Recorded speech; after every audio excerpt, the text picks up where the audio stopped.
사무엘상 23장 14절로 23절까지만 보도록 하겠습니다. 한 절씩 교도하죠. 다윗이 황무지 요새에도 있었고 또 10황무지 산골에도 유하였으므로 사울이 매일 찾되 하나님이 그를 그의 손에 붙이지 아니하시니라. 다윗이 사울의 자기 생명을 찾으려고 나온 것을 보았으므로 그가 10황무지 수풀에 있었더니 사울의 아들 요나단이 일어나 수풀에 들어가서 다윗에게 이르러 그로 하나님을 힘있게 의지하게 하였는데 곧 요나단이 그에게 이르기를 두려워 말라. 내 붙인 사울의 손이 내게 미치지 못할 것이요 너는 이스라엘 왕이 되고 나는 내 다음이 될 것을 내 붙인 사울도 안다 하니라. 두 사람이 여호와 앞에서 언약하고 다윗은 수풀에 거하고 요나단은 자기 집으로 돌아가니라.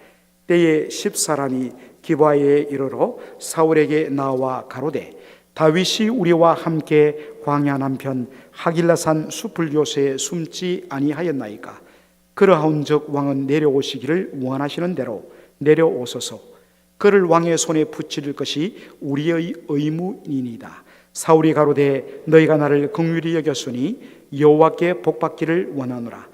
혹이 내게 말하기를 그가 심히 공교히 행동한다 하나니 너희는 가서 더 자세히 살펴서 그가 어디 은적하였으며 누가 거기서 그를 보았는지 알아보고 다같이요 그가 숨어있는 모든 것을 탐지하고 실상을 내게 회보하라.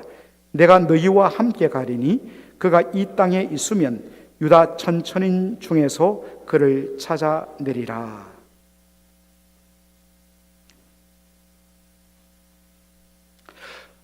여러분, 혈안이라는 말이 있죠. 혈안.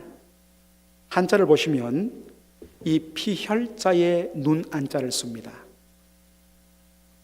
눈이 벌겋게 충혈되었다 할 때 이 혈안이라는 단어를 쓰지 않습니다. 혈안이 되었다 하는 이 말은 언제 쓰느냐? 눈에 핏발이 서갖고 아주 어떤 일을 이루기 위해서 기를 쓰고 특별히 안 좋은 일에 미친 듯이 몰두할 때 혈안이 되었다. 혈안이 되었다. 이렇게 우리가 표현을 씁니다. 사무엘상 23장 14절 오늘 본문 보니까 그와 같은 의미가 나옵니다. 사울이 매일 찾되 누구를 찾아요? 다윗을 찾다. Day after day, Saul searched for him. 날마다 하루도 빠짐없이 다윗을 찾아가고 죽이려고 혈안이 된 것이 사울의 모습이었습니다. 사실 사울은 어떻게 하면 이스라엘 백성들의 삶을 돌아보는데 어떻게 하면 이들이 하나님의 은혜 가운데 바르게 살며 복되게 살며 의롭고 행복하게 불의가 없이 살까? 거기에 그의 모든 마음을 쏟아야 마땅한데 사울이 어떻게 했다고요? 오직 다윗을 잡아 죽이는데 혈안이 되고 거기에 모든 마음을 썼다는 것입니다. 비정상적인 것이죠. Day after day, Saul searched for him. 날마다 다윗을 잡기 위해서 혈안이 돼갖고 온 나라를 다 뒤지니까 여러분 다윗이 어떻게 되겠습니까? 다윗도 날마다 뒤지니까 날마다 자기가 피해 있던 곳을 옮겨 다니며 숨어야 했습니다. 자기 혼자 같으면 그냥 어디든지 숨을 수 있습니다. 그러나 지금 다윗은 자그마치 몇 명이나 따릅니까? 600명이 되는 자기 부하들이 생겼습니다. 여러분들 600명이 한번 움직인다 생각해 보십시오. 그들이 숨거나 피할 만한 그런 공간이 있어야 되기 때문에 그런 장소 찾는 것도 쉽지 않았습니다. 매일매일 옮겨 다녀야 하는 그 피곤함, 그리고 언제 어느 시간에 들이닥칠지 모르는 사울 군대 때문에 늘 긴장해 있는 그 불안함, 한 번도 긴장의 끈을 놓지 않고 늘 불안에 떨면서 늘 초조하게 살아가야 되는 그 삶, 여러분 얼마나 힘들겠습니까? 자, 오늘 사무엘상 23장 15절에 보니까 다윗이 어디에 지금 숨어 있었느냐 어디에 숨어 있었습니까? 10황무지 수풀에 있었다라고 되어 있습니다. David was at Horesh in the desert of Ziph. 여러분, 이제 우리가 10 이렇게 하는데 사실 이 발음이 별로 좋지는 않습니다. 그 성경 번역할 때 조금만 신경 썼으면 이런 우리로 하여금 발음할 때 조금 우리가 조금 겸연쩍은 이런 것들을 극복할 수 있는데, 원래 히브리어가요 영어 그대로 지프입니다. 지프. 한번 따라해 볼까요? 지프. 예, 그냥 지프 혹은 집이라고 했었으면 어디가 덧납니까? 왜 10이라고 해야 하고 우리로 하여금 이렇게 당황하게 만듭니까? 그러니까 앞으로는 집이라고 우리 읽으십시다. 집의 황야, 황무지, 사막, 그 황무지에 있는 수풀에 있었다. 그런데 여러분들 영어 보니까 호레시라고 되어 있지 않습니까? 그런데 우리 한글 성경에는 수풀이가 되어 있잖아요. 이게 뭐 좀 잘못되었나 라고 생각할지 모르는데, 자, 그 다음 화면 보시면 쉽습니다. 히브리어 성경을 보면 이 수풀로 번역된 이 말의 히브리어 단어가 호레시입니다. 그래서 우리 한글 성경은 그냥 그 의미를 수풀로 번역했고, 영어 성경은 그냥 발음 나는 그대로 적었습니다. 그런데 어느 것이 더 옳으냐 하면 제가 보기에는 수풀이 더 맞는 것 같아요. 호레시라고 이야기하면 마치 어느 동네를 가리키는 듯한, 지명을 가리키는 듯한 그런 느낌을 주거든요. 지금 정상적으로는 다윗이 사울에게 쫓기고 있는데, 사울의 군대에 쫓기고 있는데 600명이나 되는 부하와 함께 어느 동네에 들어가 숨을 수가 없지요. 그래서 인적이 드문 저 동네에서 멀리 떨어진, 지프에서 멀리 떨어진 한참 나가 있는 그 황무지, 거기에 우연히 보니까 조그마한 수풀이 형성되었는데 거기에 그냥 그렇게 숨어 있었다는 것입니다.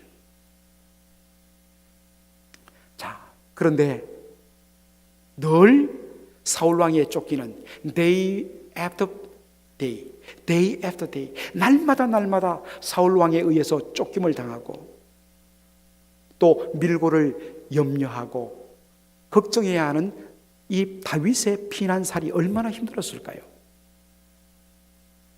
그를 위로하고 격려하기 위해서 누가 찾아오느냐? 바로 사울 왕의 아들 요나단이 찾아옵니다. 자기 아버지 때문에 늘 또 죽음의 위협을 받고 있는 다윗에 대한 미안함도 있고, 뭔가 그에게 위로와 격려가 필요하겠다 싶어갖고 물어 몰래, 아버지 몰래 다윗이 있는 바로 이 지프의 황무지에 있는, 황야에 있는 수풀에 다윗을 만나러 찾아갑니다. 찾아가서 뭘 했느냐? 16절 한번 화면을 보시면 16절에 되었습니다. 그로 하나님을 힘있게 의지하게 하였다라고 되어 있습니다. 이 말씀을, 그 의미를 잘 살려갖고 조금 더 쉽게 풀어놓은 영어 성경에 이렇게 번역되어 있습니다. He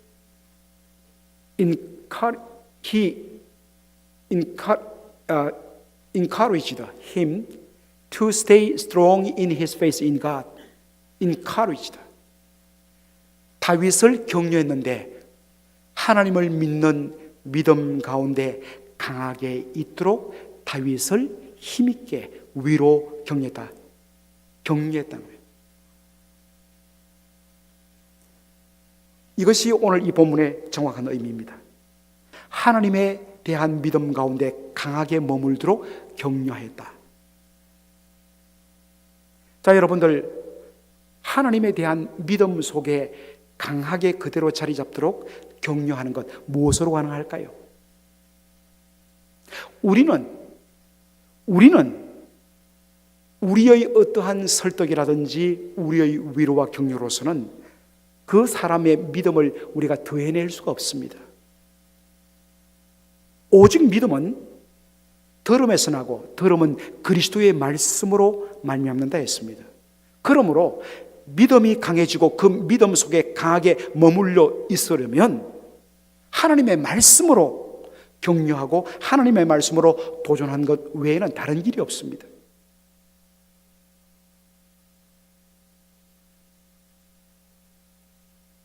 자, 그렇다면 그가 하나님에 대한 믿음 가운데 다윗이 강하게 머물러 있도록 그를 격려했다고 이야기했는데, 그러면 그가 전한 말씀이 무엇일까? 한번 우리 17절 한번 보도록 하겠습니다. 17절 화면 한번 보시겠습니다. 곧 성경 보십시다. 요나단이 그에게 이르기를 두려워 말라. 내가 내붙인 사울의 손이 내게 미치지 못할 것이요 너는 이스라엘 왕이 되고 나는 내 다음이 될 것을 내붙인 사울도 안다. 여러분, 좀 이상하지 않습니까? 하나님의 말씀으로 그에게 믿음의 도전을 주었다면 하나님이 나에게 이렇게 말씀하셨다, 하나님께서 말씀하시기를, 하나님이 가라사대, 하나님이 이러시기를, 이런 표현이 나와야 되는데 그런 말이 없고 두려워 말라, 두려워 말라. 내붙인 사울의 손이 너에게 미치지 못할 것이다. 너는 이스라엘 왕이 되겠고 나는 너 다음이 될 것을 내붙인 사울도 안다. 이 자기 말 아닙니까? 여러분, 이 문제를 어떻게 우리가 해결하면 좋겠습니까? 자, 여러분, 요나단이 다윗에게 던진 첫 번째 말이 뭡니까? 뭐죠? 뭐라고 이야기했어요? 첫 번째 말이 뭐죠? 성경 뭐라고 되어 있습니까? 뭐라고 이야기했죠? 크게요. 뭐라고요? 두려워하지 말라고 되어 있습니다. 두려워하지 말라. 여러분들, 두려워하지 말라 그렇게 말했다면 이 말을 진짜 이뤄내려면 뭐 해야 됩니까? 그 사람이 두려워하고 염려 근심하는 모든 부분들을 없애줘야 되지 않습니까? 말은 할 수 있어요. 두려워하지 말라. 그런데 그것은 말뿐으로 끝날 가능성이 우리 인생에는 많습니다. 왜냐하면 우리는 그것을 책임질 능력이 없기 때문입니다. 우리 인생 가운데 다른 인생을 향하여서 너는 두려워하지 말라, 너는 담대하라, 이 말 할 자격이 있는 인생 아무도 없어요. 오직 인생 가운데 두려워 말라라고 말씀할 수 있는 유일한 자격을 가진 분은 우리 하나님밖에 없습니다. 왜요? 그분은 우리의 두려움의 근원을 깨뜨리고 우리로 하여금 평안케 만드시는 능력의 주님이시기 때문에. 그래서 구약 성경에서 두려워하지 말라라고 했을 때 항상 누가 말씀하시냐? 하나님이 말씀하세요. 그러므로 두려워하지 말라는 것은 하나님이 하시는 말씀이에요. 자, 여러분들, 우리가 구약 성경에서 하나님께서 두려워하지 말라는 말씀을 한 곳이 있는데 여러분, 무엇이 떠오르십니까? 바로 여호수아 1장이 떠오를 것입니다. 이 여호수아 아직까지 아니고 여호수아 1장에 보니까 배경이 무엇이냐? 모세가 죽고 여호수아가 이스라엘 백성들의 지도자가 되었습니다. 그의 사명은 이 이스라엘 200만 명의 백성들을 이끌고 요단강을 건너서 가나안 땅을 정복하는 것이었습니다. 덜컥 그 사명이 자기에게 주어지자 두려움이 일어났습니다. 위대한 종 모세도 40년 걸려서도 해결하지 못했던 이 이스라엘 백성들을 데리고 내가 가나안 땅을 들어간다고? 그리고 저 강대한 가나안 7족속을 내가 정복해야 된다고? 얼마나 두려웠겠습니까? 그것을 아신 하나님께서 찾아오셔서 말씀을 주시면서 마지막에 주신 말씀이 뭐냐? 이제 화면 보십시다. 여호수아 1장 9절 한번 읽겠습니다. 시작. 내가 네게 명한 것이 아니냐? 마음을 강하게 하고 담대히 하라. 두려워 말며 놀라지 말라. 네가 어디로 가든지 내 하나님 여호와가 너와 함께 하느니라. 예, 불이 깜빡깜빡 껐네요. 하나님께서 왜 이야기하겠습니까? 자기 앞에 놓인 상황에 여호수아가 두려움에 떨었기 때문입니다. 그래서 이야기합니다. 너는 마음을 강하게 하라, 담대히 하라, 두려워하지 말라, 놀라지 말라. 왜 두려워하지 말아야 되는가? 네가 어디로 가든지 너 하나님 여호와가 너와 함께 할 것이기 때문에. 하나님의 두려워하지 말라는 근거가 뭐냐? 내가 너와 함께 할 것이기 때문에.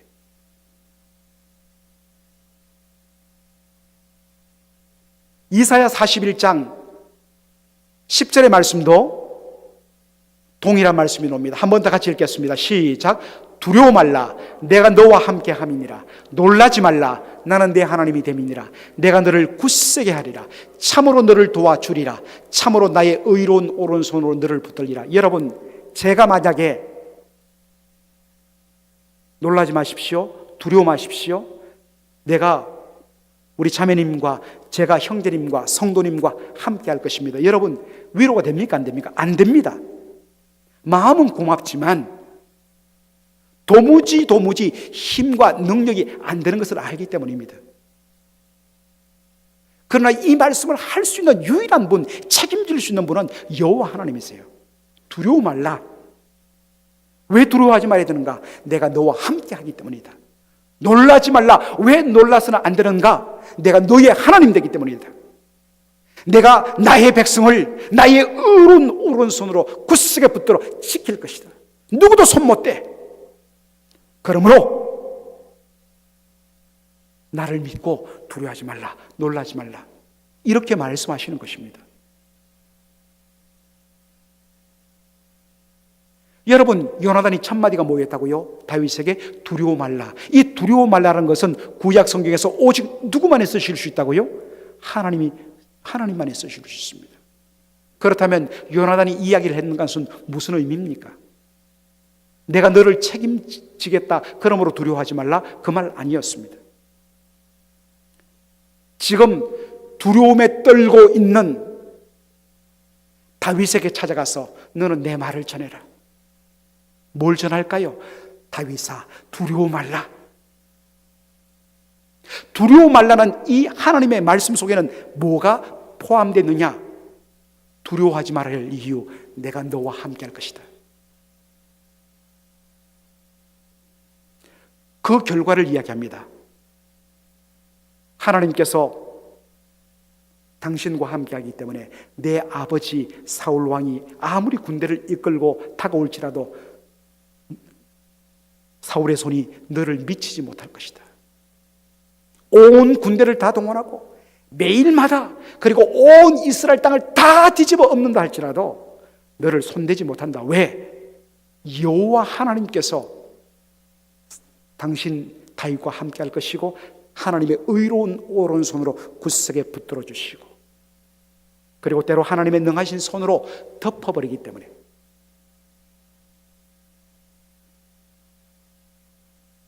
그 다음에 요나단이 뭐라고 이야기합니까? 다윗에게 너는 왕이 되겠고 라고 이야기하고 있습니다. 여러분 기억나십니까? 지난주에 제가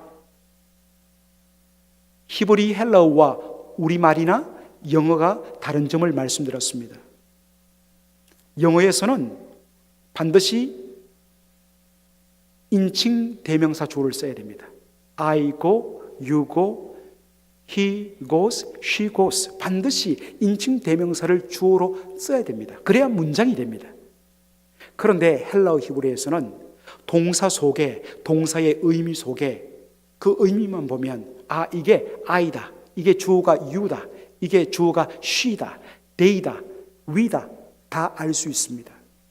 그래서 동사만 대부분은 씁니다. 굳이 주어를 쓰지 않아도 주어가 무엇인지를 알기 때문입니다. 그러나 인칭 대명사 주어를 쓸 때가 있어요. 그 쓸 때는 무엇을 의미하느냐? 강조를 의미한다고 했습니다. 요나단이 다윗에게 너는 이스라엘 왕이 될 것이다 라고 이야기했을 때 너는 아타라는 바로 유라는 히브리 인칭 대명사를 주어로 씁니다. 다시 번역하면 너는 반드시 이스라엘의 왕이 될 것이다. 어떻게 반드시 이스라엘의 왕이 됩니까? 하나님께서 되게 하실 것이기 때문에. 네가 이스라엘 왕이 되는 것이 하나님의 뜻이기 때문에. 여러분 하나님의 뜻은 그 누구도 막을 수 없어요. 하나님의 뜻은 반드시 이루어지게 되어 있습니다. 그렇기 때문에 네가 이스라엘의 왕이 되기 위해서라도 사울의 손이 너에게 미치지 못할 것이고 해코지 못할 것이고 너는 반드시 왕이 될 것이다. 이런 사실 때문에 너는 두려워 말라 하는 것입니다. 사랑하는 성도 여러분, 이처럼 진정한 격려는 하나님의 말씀에 근거하여 하나님에 대한 굳건한 믿음에 든든히 서도록 하는 것이 진짜 격려입니다. 아이고 안 됐다, 어떻게 하면 좋냐, 같이 위로 격려하는 거 좋습니다. 같이 우르는 거 좋습니다. 그러나 그것으로는 영혼이 설 수가 없어요. 지치고 상하고 슬픔과 탄식과 절망 가운데 있는 영혼들을 일으켜 세우는 것은 오직 하나님에 대한 믿음입니다. 그 하나님의 믿음에 근거하여 그 사람의 영혼을 굳게 세우도록 하는 그 격려의 원천은 뭡니까? 하나님 말씀이에요. 믿음은 들음에서 나고 들음은 그리스도의 말씀으로 말미암느니라. 왜 우리가 이렇게 주일 예배뿐만 아니라 주중 예배도 사모하고 각종 성경부 말씀 공부에도 우리가 열심을 내야 되고 왜 날마다 우리가 말씀을 묵상하고 큐티해야 되는가? 이유는 어디 있습니까? 단순한 성경 지식을 늘리는 게 아니라 바로 믿음은 들음에서 나고 들음은 그리스도의 말씀으로 말미암기 때문에 그 말씀을 들을 때 그 말씀으로 인해서 우리의 믿음이 굳세게 설 수 있기 때문에 바로 그것이 진짜 영혼을 살리는 길이고 진정 영혼을 격려하는 일이란 말입니다. 사랑하는 성도 여러분, 오늘 우리 요나단의 모습을 보면서 한번 우리를 점검해 보십시다. 여러분은 어떠한 지금 삶을 살고 있습니까? 두려움에 빠진 영혼들을 믿음 가운데 굳건히 서서 일어서도록 일으키는 그러한 격려자의 삶을 삽니까? 아니면 연약한 영혼을 도리어 낙심시키고 넘어지게 만드는 걸림돌이 삶을 살고 있지는 않습니까? 어떤 분들 보면 말만 꺼내면 너무 부정적이고 말만 끝나면 너무 비판적이고 말만 끝나면 다른 사람을 낙심시키는 말만 해요. 이유가 어디 있겠습니까? 하나님의 말씀에 근거하여서 그의 믿음이 바로 서 있지 않다 보니까 그 기초가 안 돼 있다 보니까 나오는 말이 부정적이고 절망적인 말이고 낙심적인 말만 나올 수밖에 없어요. 자기 영혼이 그렇다 보니까 그것을 가지고 바깥으로 끄집어내면 다른 영혼들을 똑같이 만들어버려요. 반면에 하나님에 대한 신뢰 그리고 하나님의 약속의 말씀에 대한 아멘 그 말씀에 대하여서 붙들고 그 말씀을 가슴에 새기며 그 말씀으로 인하여 일어서는 자에게는 하나님에 대한 절대 긍정의 언어가 나오고 소망의 언어가 나오고 또 다른 영혼들에 대하여서 격려하는 그러한 말들이 나올 수밖에 없습니다. 여러분 어느 경우입니까? 오늘 요나단을 보면서 지쳐있는 다윗을 찾아가서 하나님의 말씀에 근거하여서 그 영혼을 바로 하나님의 믿음 가운데 굳게 서 있도록 그를 인카리지 이렇게 세우는 아름다운 모습, 이거 예수 믿고 구원받은 은혜 받은 우리가 해야 되지 않겠습니까? 그거 하기 위해서 먼저 우리가 하나님의 은혜 가운데 거해야 되고 하나님의 말씀의 은혜 가운데 우리가 강해져야 합니다. 너무너무 중요한 도전을 우리에게 주고 있는 것입니다. 오늘 본문에 보니까 다윗이 여러분 피해 있던 곳이 어느 동네라고 그랬죠? 지프라고 그랬습니다. 지프. 여러분 이 집은 유대 지파에 소속된 땅입니다. 그러므로 집 사람들은 다름 아닌 유다 지파 소속의 사람들이에요. 여러분 다윗이 어느 지파 사람입니까? 어느 지파 사람이에요? 유다 지파 아닙니까? 같은 집안 사람들이에요. 그런데 어떤 일이 납니까? 19절에 보시면 이 집 사람들이 사울 왕에게 찾아가서 다윗을 밀고 합니다. 지금 다윗이 우리 동네 근처 숲을 속에 숨어 있습니다.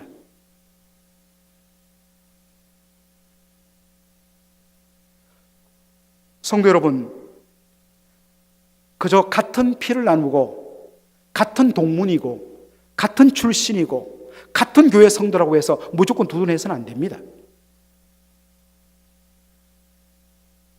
심지어 내 일가 친척이라고 이야기해서 함부로 이런 무조건 감사해서는 안 됩니다. 우리는 진리의 사람이에요.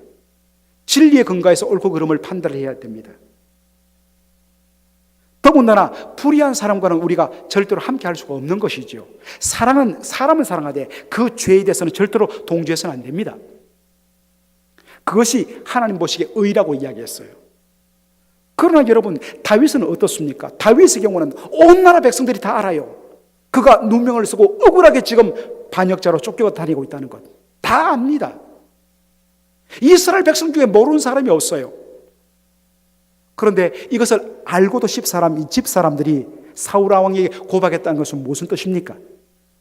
엄밀한 의미에서 입술로는 사울 왕에 대해서 충성이라고 이야기하지만 아니에요. 보상금 때문이에요. 돈 때문이에요. 돈만 주어주면 언제든지 변심할 사람들이라. 이 얼마나 무섭습니까? 그런데 여러분, 이 집 사람들에 대하여서 다윗이 성령의 감동으로 남겨놓은 시편이 있습니다. 그것이 시편 54편이에요. 여러분 집에서 한번 보시고요. 시편 54편 3절을 한번 화면을 통해서 보십시다. 다 같이 읽겠습니다. 시작. 외인이 일어나 나를 치며 강포한 자가 내 생명을 수색하며 하나님을 자기 앞에 두지 아니하였음이니이다. 여러분, 다윗을 치는데 앞장섰던 사람들이 어느 사람이라고 그랬죠? 집 사람들이라고 그랬습니다. 자, 여러분 이 화면 잘 보십시오. 집 사람들이 일어나 나를 치며 이렇게 표현하지 않고 뭐라고 표현합니까? 뭐라고 표현하죠? 외인이 일어나, strangers. 더 정확하게 번역하면 aliens, 이방 사람들이란 뜻입니다. 이스라엘 백성들이 아니란 말입니다.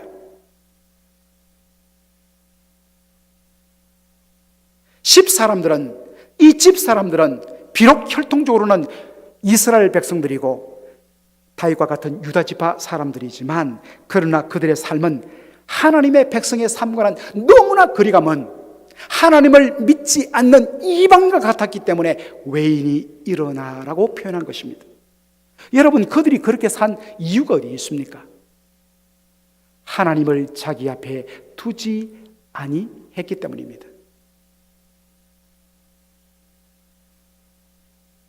하나님이 살아계시고 하나님이 역사하시고 마침내 하나님이 공의로 장차 심판하실 하나님을 아예 무시해버리고 살았다는 것입니다. 그래서 하나님이 없는 자처럼 자기의 사사로운 이익에 따라서 그렇게 이익을 쫓아 살았다는 것입니다. 여러분, 하나님을 자기 앞에 두지 않고 하나님을 하나님으로 인정치 않는 자가 누구냐? 하나님 백성 아닌 이방인들, 외인들입니다. 진정 하나님의 백성은 하나님을 앞에 모시고 사는 삶, 하나님께서 과연 기뻐하실까? 이 생각과 이 행동이 하나님께 영광이 될까? 이것이 진짜 하나님 백성으로 합당한 일인가? 질문을 던져야 됩니다. 이런 질문 없이 눈앞에 보이는 어떠한 유익에 따라서 그렇게 행동하면 그게 뭡니까? 이방 나라 백성이란 거예요. 마태복음 7장 21절에 예수님께서 이렇게 말씀하시죠. 나더러 주여 주여 하는 자마다 천국에 다 들어갈 것이 아니요 다만 하늘에 계신 내 아버지의 뜻대로 행하는 자라야 들어가리라. 여기에 천국에 들어간다는 이 표현 때문에 우리는 이 말씀에 대하여 오해를 합니다. 이 말씀은 우리가 어떤 행위를 통하여서 그것의 공로를 가지고 천국에 들어간다, 그 말씀을 하는 것이 아닙니다. 여러분, 천국에 들어간 것은 하나님 은혜로 들어갔지요. 그런데 성경에서 말하는 천국에 들어갔다는 것은 장소적인 의미의 천국에 들어간다는 의미가 아니라 하나님 나라 백성이 되어 하나님의 통치를 받는 그 자리에 서 있다는 표현입니다. 이게 구원받은 성도의 삶이고 하나님 백성의 삶이란 것입니다. 하나님의 통치를 받는다, 바로 하나님 나라 백성이 된다, 하나님 통치를 받는다는 게 무슨 뜻입니까? 하나님의 뜻대로 다스림 받는 삶입니다.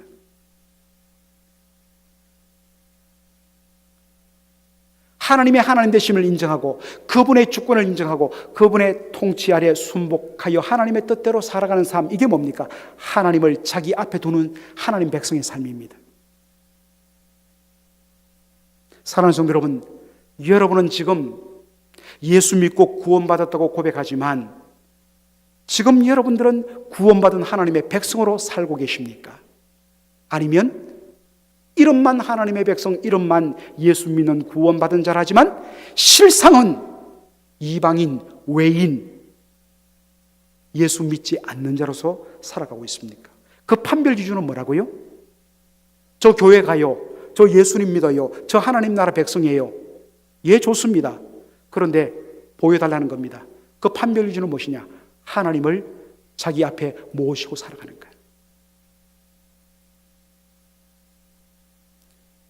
혈통적으로는 이스라엘 사람들이었습니다. 그러나 집사람들은 이방인처럼 하나님을 자기 앞에 모시지 않고 살아가는 껍데기만 이스라엘 백성이었습니다. 혹시 이것이 우리의 삶이 아닌지 여러분 두렵고 떨림으로 한번 살피시고 하나님을 내 앞에 모시고 하나님의 다스림을 받는 진정한 천국 백성으로 살아가는 저와 여러분 되기를 주의 이름으로 축원합니다. 아멘. 기도하겠습니다.